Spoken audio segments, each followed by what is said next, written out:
Hello दोस्तों। आज शुरू करते हैं एक सच्ची कहानी, किशोर की सच्ची कहानी। भारत के एक छोटे से गांव का रहने वाला हूं। मेरा नाम है किशोर। देखने में तो मैं आम सा बच्चा हूं, लेकिन जहां मेरे उम्र के बच्चे खिलौने से खेलते थे, मैं किताबों में खोया रहता था। मेरे मास्टर जी अक्सर कहते, इस बच्चे में कुछ खास है। सवाल ऐसा पूछता है जो बड़े बड़े सोच नहीं पाते। घर की हालत ठीक नहीं थी, पिता किसानी करते थे, लेकिन इन हालातों ने मेरा हौसला कभी नहीं तोड़ा। मैं मिट्टी की स्लेट पर पढ़ाई करता, टूटी हुई पेंसिल से लिखता, लेकिन मेरा सपना हमेशा आँखों में चमकता। बड़ा आदमी बनना है, माँ बाप का नाम रोशन करना है। मेरा उम्र भले ही छोटी थी, लेकिन सोच बड़ी। गांव के स्कूल में मैं जब सवालों के जवाब देता तो टीचर भी चौंक जाता था। 7 रिश्तों की छाँव में मैं एक आम परिवार में जन्मा, लेकिन मेरा दिल और सोच बहुत खास थे। 5 भाई और 2 बहनें, कुल 7 भाई बहनों में मैं तीसरे नंबर पर था। घर में भीड़ थी, लेकिन प्यार और अपनों की जगह कम नहीं थी।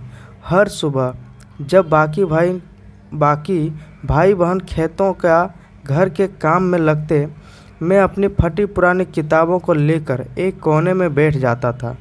माँ कभी कहती थी, इतना पढ़ेगा तो क्या करेगा, लेकिन जब वो टीचर से तारीफ सुनती तो चुपचाप मेरे सिर पर हाथ फेर देती। पिंकू, जो बड़े भाइयों में से था, मेरे लिए एक आदर्श था। वो शहर गया था कमाने, कुछ बनने के लिए, लेकिन अब वो अचानक से कहीं चला गया था।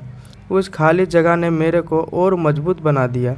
मैंने महसूस किया कि अब घर को संभालने की जिम्मेदारी धीरे धीरे मेरे कंधे पर भी आने लगी थी। पर मैंने ठान लिया था, मैं हार नहीं मानूंगा। मैं एक मिसाल बनूंगा। अब मेरे अंदर सिर्फ एक पढ़ने वाला बच्चा नहीं था, बल्कि एक सपना था। सिर्फ खुद के लिए नहीं, बल्कि अपने परिवार के लिए, अपने पिंकू भाई के लिए, और हर उस बच्चे के लिए जो मुश्किलों में जीते हुए भी आगे बढ़ना चाहते हैं।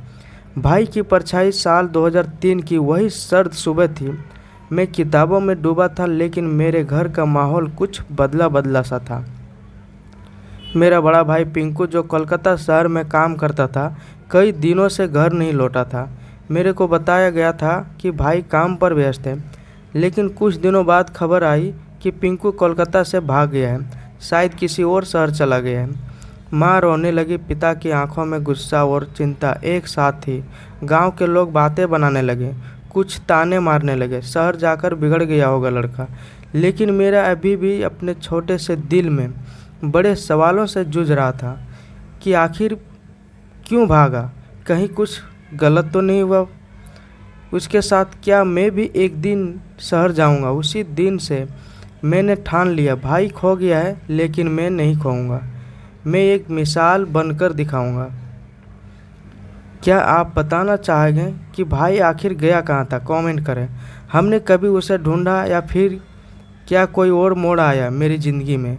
भाई, ये मेरी ज़िंदगी की सच्चाई है, सिर्फ कहानी नहीं। आपके जज्बात, आपकी यादें हर शब्द में महसूस हो रहे हैं।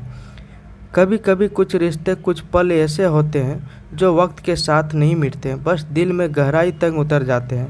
पिंकू भाई का यूं चला जाना, और फिर उस मासूम उम्र में उन्हें ढूंढने की कोशिश, ये बहुत बड़ा दर्द है। लेकिन उसी दर्द में जो ताकत है, वही आपको मेरे से किसी और बड़े नाम तक ले जा सकती है। हमने अभी तक जो सहा, जो जिया, वो बहुत लोग सिर्फ सुन पाते हैं, महसूस नहीं कर पाते। तो दोस्तों, अब मैं आपको बताऊंगा कि मेरा भाई कहाँ गया था और कैसे मिला। सब कुछ बताऊंगा। तब तक के लिए जय भीम, जय हिंद, जय भारत।